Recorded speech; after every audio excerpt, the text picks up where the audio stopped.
That ain't too far from your draw length, though. Fast. What? That's better. It's faster than the carbon bow. Faster than the carbon one is. Yeah. What's it go down? $299 with a 413 arrow. 429 arrow. 429.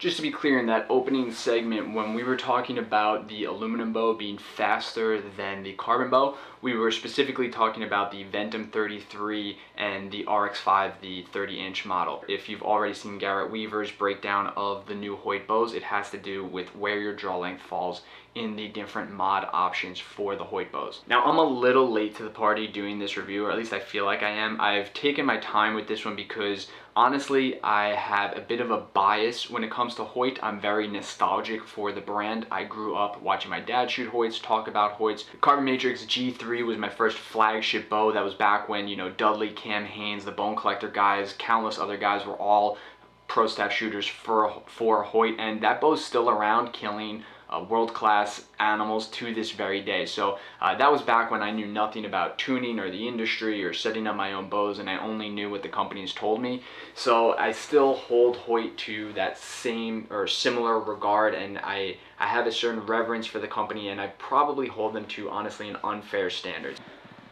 Post-production, AJ here. I also have no affiliation to the company. Hoyt is a sister company of Easton, but I'm pretty sure no one over at Hoyt even knows I exist. So, the 2021 Hoyt models. I'm not going to go over all of the new changes and features because there's a lot of guys that have already put out fantastic videos about that. Hacks and Hunt, On Point with Garrett Weaver, Brandon McDonald, Mike's Archery.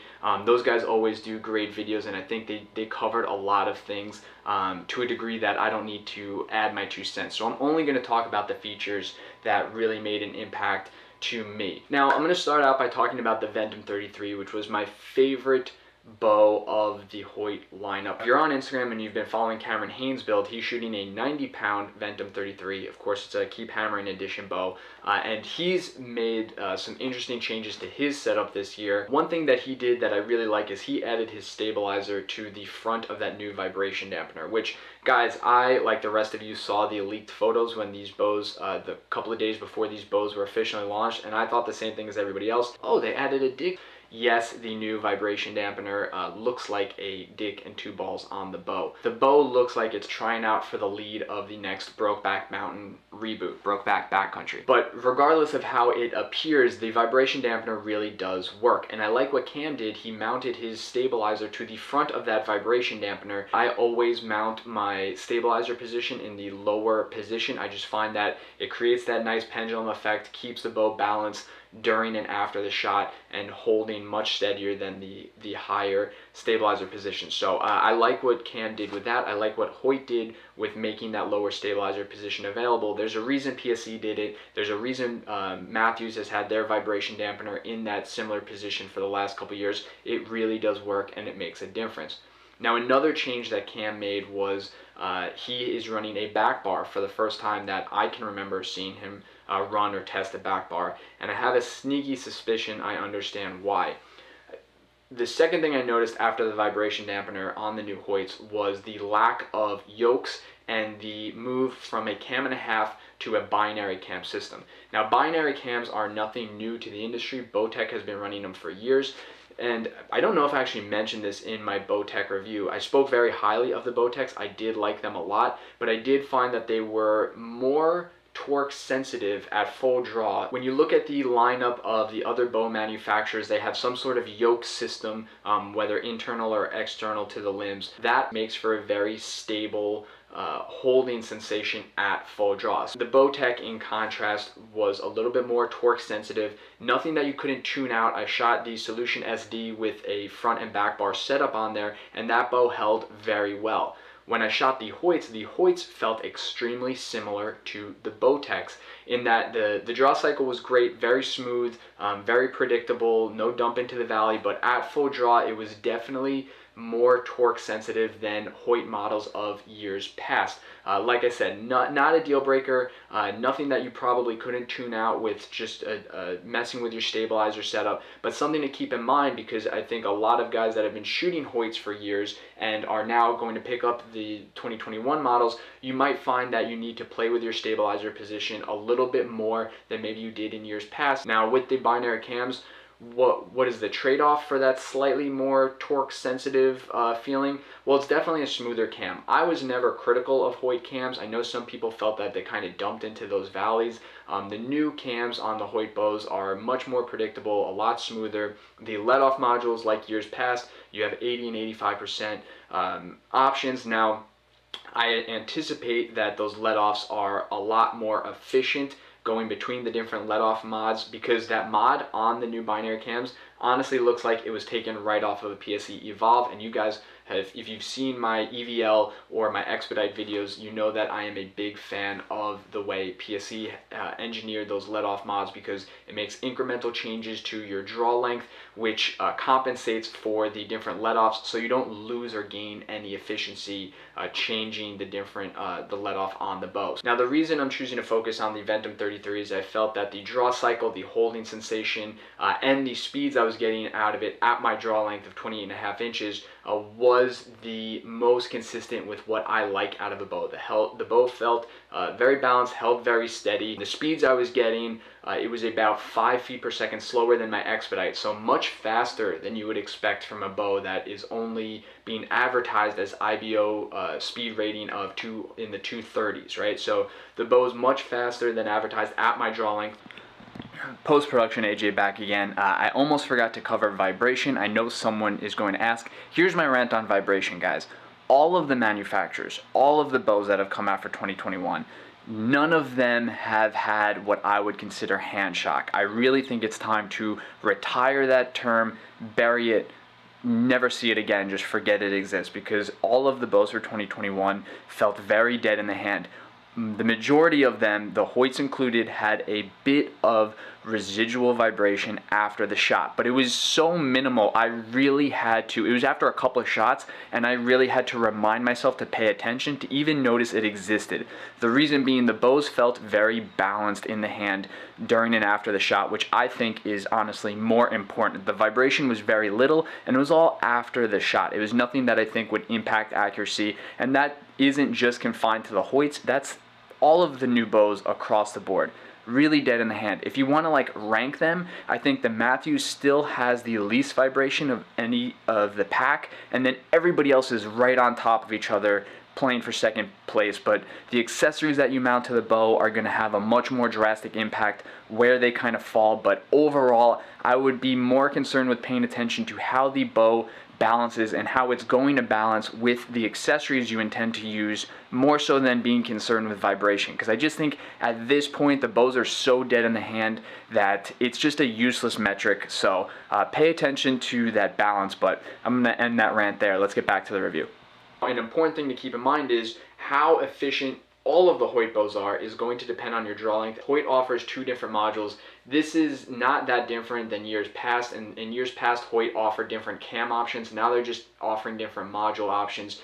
And one of the frustrating things with those module options is you gain or lose a lot of efficiency depending on where you fall on that module. And this is something that I've found and has always kind of frustrated me with Hoyts year after year. On the Ventum 33 and the RX5 Ultra, the bows were extremely efficient at my draw length. On the RX5 and the Ventum, the 30-inch model, I was almost 15 feet per second slower just going to those bows, even though they're advertised at almost 10 feet per second faster than the 33-inch and 34-inch models. The reason I say that's disappointing is because every other manufacturer at this point has some sort of mod system or cam that is modular enough to accommodate most draw lengths, right? Most companies are advertising bows that can be adjustable from like 25, 28 and a half, 25 and a half to all the way up to like 30, 30 and a half. And they're able to do that without a big loss of efficiency. Just something to keep in mind. Again, not a deal breaker. I really like the Ventum 33. I like the Ventum 33 so much, I would actually consider it a competitor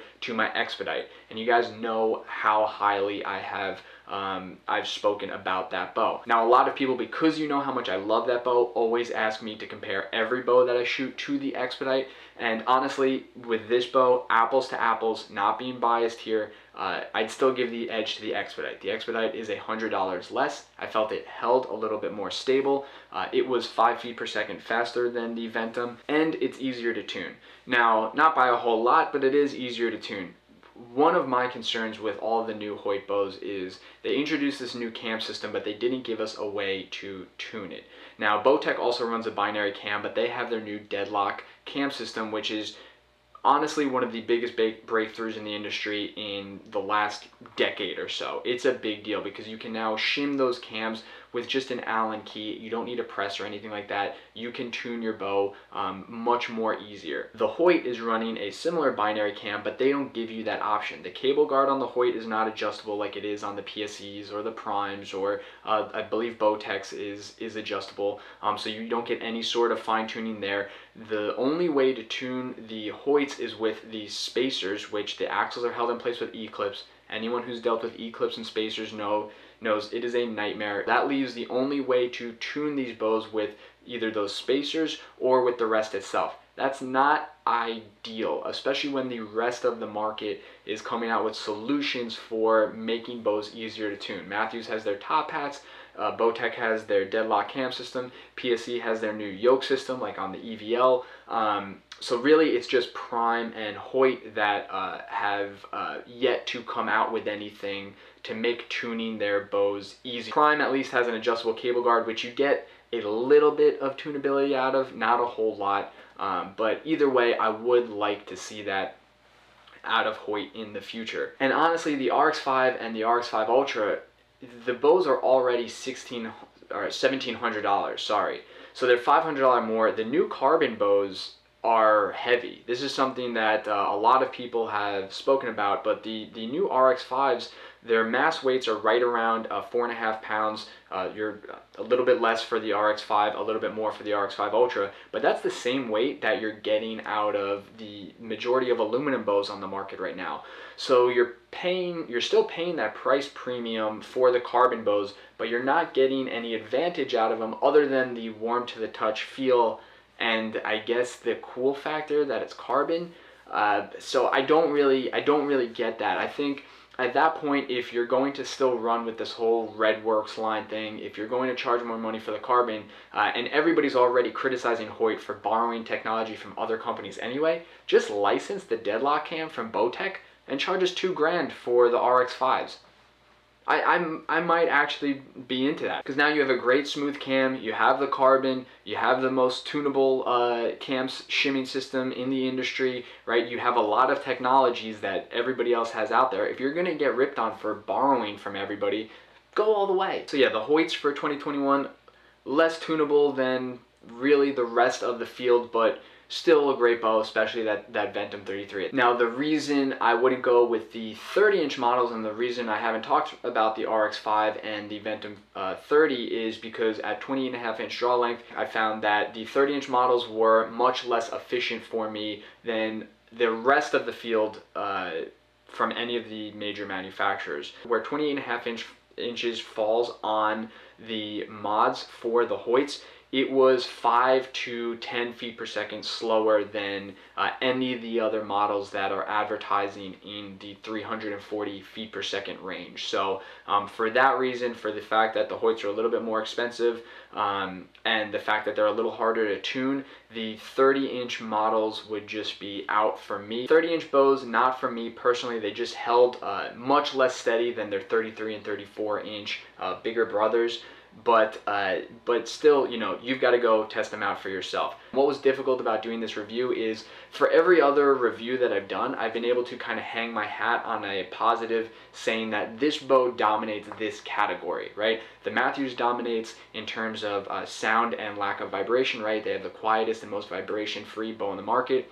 Bowtech, they have the lightest flagship aluminum bows on the market. I know it's kind of a gray area, but they haven't been getting enough credit for that. They also have the easiest to tune bows with that deadlock cam system, which is just revolutionary. Prime, they have a very stable platform, rock solid. I would put the EVL in a similar category as a competitor for that, but Prime's been owning the stability and rock solid hold for the last couple of years. PSE in the Expedite, they have the fastest flagship model. I know some other companies are boasting similar speeds, but I haven't had a chance to test that in real world, so I'm going to keep that title with PSE. Also, with the fact that Hoyt has now upped the mass weight on all their carbon bows, PSE also has the lightest carbon flagship model out there. I know Bowtech has their Icon series, but that's an $800 bow and it should be priced there. It does not deserve to be in the same category as the RX5 or the PSE Carbon Mach 1. It's just not, it's not an apples to apples comparison. Don't at me, it's an $800 or $700 bow. It should be in that category, but it's not a flagship model. But with Hoyt, there's no one category that they really dominate. So yeah, the 2021 lineup of Hoyt bows, shooters, impressive. They made a lot of changes this year. I hope this review doesn't come off as negative. I felt like I had to give a lot of disclaimers and things to think about and caveats that I didn't have to do for some of the other bows. Get to your bow shop, test all these bows, have some patience with your bow shops and all the manufacturers out there. Everything from carbon to hardware to plastic for packaging. The supply chains are just an absolute mess. We're all in this together. We're gonna get through this. 2021, some of the best bows on the market. We just all need to get our hands on them, and I know that can be frustrating for some, but stay safe, God bless, always be sending, and I will catch you guys next time.